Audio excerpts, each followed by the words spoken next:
Hand writing यानी लिखावट को कैसे सुधारा जाए, किस तरह हम लिखें कि वो अट्रैक्टेड यानी आकर्षित लगे कि जो भी देखे वो बस देखता ही रह जाए। तो चलिए जानते हैं कैसे सुधार सकते हैं हम अपनी लिखावट को।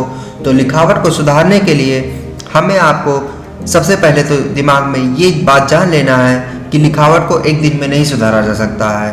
यह सिर्फ अगर सही हो सकता है तो सिर्फ और सिर्फ प्रैक्टिस से। अब बहुत से हमारे मित्र होते हैं जिनकी राइटिंग बहुत ही ज़्यादा सुंदर होती है, वो लिख देते हैं तो कॉपी में तो लगता है ना कि किसी ने छाप दिया है, और कोई कोई लिखता है तो लगता है डॉक्टर साहब का पर्चा है, खाली मेडिकल स्टोर वाले को ही समझ में आएगा। मतलब कि वो ऐसे लिखते हैं कि अगर दोबारा शायद उनको भी दिया जाए कि ये पढ़ो ये क्या लिखा है तो शायद ही वो बता पाएंगे। तो चलिए आज हम जानेंगे कि राइटिंग कैसे सुधारी जाए। तो सबसे पहले तो अगर आपको अपनी राइटिंग सुधारनी है तो इस चक्कर में ना पड़ें कि 50 रुपये वाली पेन से अच्छी राइटिंग बनती है या 100 रुपये वाली से। जिसकी लिखावट अच्छी होती है वो तो 3 रुपये वाली बॉल पेन से भी अच्छी राइटिंग लिख देता है। और कभी भी जल्दबाजी मत करो, आराम आराम से लिखो और थोड़ा दूर दूर लिखो, उससे आपकी राइटिंग में बहुत ही ज़्यादा इम्प्रूवमेंट आएगा। और एक बात हमेशा याद रखना, प्रैक्टिस मेक्स मैन परफेक्ट। और जितना हो सकता है कॉपी में कम कटिंग करने की कोशिश करिए। जितना कॉपी में कम कटिंग करेंगे उतना ही ज़्यादा आपकी कॉपी अट्रैक्टिव लगेगी। क्या आपको पता है राइटिंग से आपके मार्क्स पे भी बहुत ज़्यादा फ़र्क पड़ सकता है। आप ही सोचो, जब भी आप कोई अच्छी राइटिंग देखते हो तो कितना अच्छा लगता है।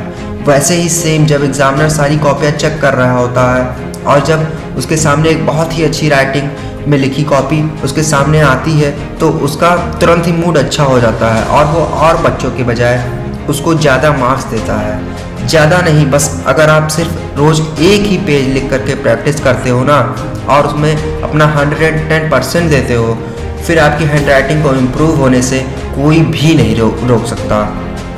आपके सारे दोस्त बोलेंगे वाह क्या हैंड राइटिंग है, प्लीज़ मुझे भी बताओ कुछ टिप्स।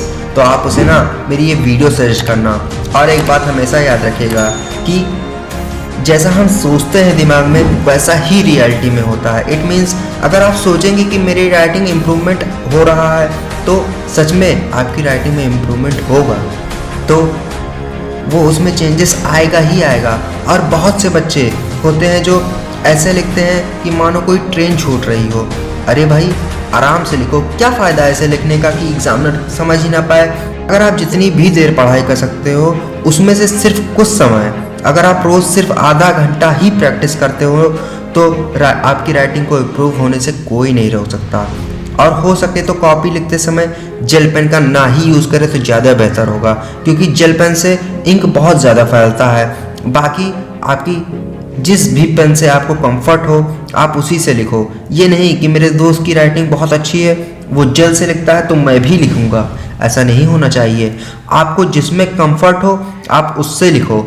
इंटरनेट पे तो बहुत सारी टिप्स बताई गई हैं, बट उसमें अगर कोई सबसे इम्पॉर्टेंट टिप्स है तो वो है सिर्फ और सिर्फ प्रैक्टिस। सो प्लीज़ आप आज से ही प्रैक्टिस स्टार्ट कर दीजिए, फिर आगे आगे देखिए होता है क्या।